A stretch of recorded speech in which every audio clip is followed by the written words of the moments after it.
సాయం సంధ్యా సమయం. కథ రచన ఆచంట గోపాలకృష్ణ. కథాపఠనం మలవరపు సీతారాం కుమార్. బయట సాయంకాలం చల్లగాలి వీస్తోంది. వసంత విహార వృద్ధాశ్రమంలో ఉన్న పార్క్ బెంచీల మీద నలుగురు వృద్ధులు కూర్చొని ఉన్నారు. ఒకరితో ఒకరు మాట్లాడుకుంటూ నవ్వుకుంటూ గడిపేవారు. ఈరోజు మాత్రం అందరి ముఖాల్లో ఏదో తెలియని దిగులు. ఏం చెప్పమంటారు గోపాల్ గారు, మా వాడికి మొన్న ప్రమోషన్ వచ్చిందట. చాలా పెద్ద పొజిషన్. సంతోషంగా ఫోన్ చేశాడు అన్నాడు రాఘవయ్య. అదేంటి, అది మంచి విషయమే కదా, సంతోషపడాలి కదా మీరు అడిగాడు నారాయణరావు. సంతోషమే, కానీ ఆ సంతోషంలో నా మనసులో ఒక మూల బాధ కూడా ఉంది. ఇప్పుడు వాడి ఉద్యోగం ఇంకా బిజీ అవుతుంది. అమెరికా నుంచి ఇండియా రావడం ఇంకా కష్టమవుతుంది. రాఘవయ్య గొంతులో బాధ స్పష్టంగా వినిపించింది. మావాడికి కూడా మంచి ఉద్యోగమే. ఆస్ట్రేలియాలో ఉన్నాడు. 2 పిల్లలున్నారు వాడికి. ఇక్కడికి రమ్మంటే, డాడీ, వాళ్ళకి ఇక్కడి వాతావరణం అలవాటు పడింది, ఇండియాలో వాళ్ళు అడ్జస్ట్ అవ్వలేరు అంటున్నాడు అన్నాడు రామయ్య. నిజమే, మన పిల్లల్ని కష్టపడి చదివించాం. మంచి ఉద్యోగాలు సంపాదించుకోవాలని కలలు కన్నాం. వాళ్ళు సాధించారు. ప్రపంచంలో మంచి స్థాయిలో ఉన్నారు. అది చూసి మనం గర్వపడాలి. కానీ మనకు ఒంట్లో బాగోలేనప్పుడు, మన దగ్గర ఎవరూ లేనప్పుడు ఆ ఆనందం మాయమైపోతుంది. ఒంటరితనం మాత్రమే మిగులుతుంది. గోపాల్ గారు నిట్టూర్చారు. అందరూ మౌనంగా ఉండిపోయారు. అప్పుడు నారాయణరావు మెల్లగా మాట్లాడడం మొదలుపెట్టాడు. పిల్లలు ఉన్నత స్థాయిలో ఉన్నందుకు సంతోషపడాలా, లేక వృద్ధాప్యంలో ఒంటరి అయినందుకు బాధపడాలా? ఈ ప్రశ్న మనసును వేధిస్తుంది. దీనికి పరిష్కారం ఏమిటి? ఆయన మాటలకు అందరూ ఆలోచనలో పడ్డారు. కొంతసేపు నిశ్శబ్దం తరువాత గోపాల్ గారు మళ్ళీ మాట్లాడారు. చూడండి, మనం పిల్లల కోసం మన జీవితాన్ని త్యాగం చేశాం. కానీ వాళ్ళకి ఇప్పుడు వేరే ప్రపంచం ఉంది. మనం దాన్ని అర్థం చేసుకోవాలి. పరిస్థితులను బట్టి మనం అడ్జస్ట్ అవ్వడం నేర్చుకోవాలి. అదే సమయంలో మనం కూడా మన జీవితాన్ని ఎలా గడపాలో నేర్చుకోవాలి.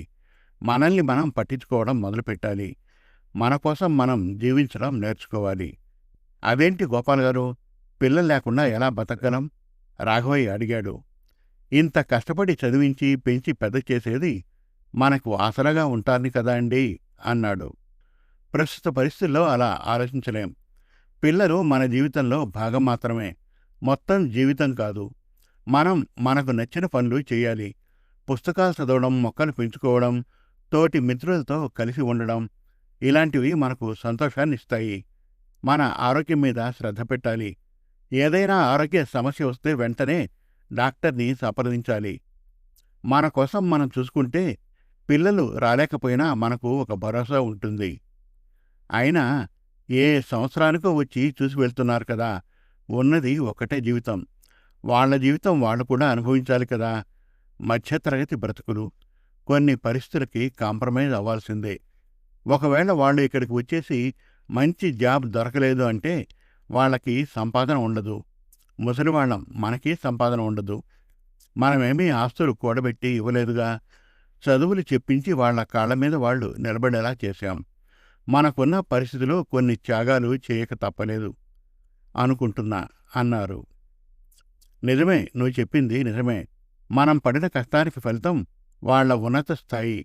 కానీ మనకు భరోసా కోసం మనం సొంతంగా నిలబడగలం అని మర్చిపోకూడదు. ఎందుకంటే ఇంతకాలం వాళ్ళని కష్టపడి చదివించి ఈ స్థాయికి వెళ్ళేలా ప్రోత్సాహం, అనుకూలమైన వాతావరణం ఇచ్చింది మనమే. ఇప్పుడు మనమే ఆధారపడాలని ఆలోచిస్తే మనల్ని మనమే తక్కువగా అంచనా వేస్తున్నాం. ఇప్పుడు మనమంతా కలిసి ఈ ఆశ్రమంలో ఉంటున్నాం. ఇక్కడ మనకంటూ ఒక కుటుంబం ఏర్పడింది. మన ఆనందాలను, బాధలను పంచుకుంటున్నాం. ఇదొక కొత్త పరిష్కారం అన్నాడు రామయ్య. అందరూ ఒకరి ముఖాలు ఒకరు చూసుకుని చిన్నగా నవ్వుకున్నారు. వారి నవ్వులో బాధ ఉన్నా దాన్ని అధిగమించే ధైర్యం కూడా ఉంది. ఆ ధైర్యం గుర్తుకు వచ్చింది. వారి పిల్లల విజయానికి గర్వపడమే కాకుండా తమ కోసం తాము బతకడం ఎలాగో తెలుసు కదా అన్న ఆనందం కూడా వారి కళ్ళల్లో కనిపించింది. పిల్లల విజయం మనకు ఆనందం, కానీ మన ఆనందం, మన భద్రత మన చేతుల్లోనే ఉండాలి. అదే ఈ సమస్యకు నాకు తోచిన పరిష్కారం అని అన్నారు నారాయణరావు గారు. సమాప్తం. మరిన్ని చక్కటి కథల కోసం, కవితల కోసం, వెబ్ సిరీస్ కోసం మన తెలుగు కథలు .com విజిట్ చేయండి. Thank you.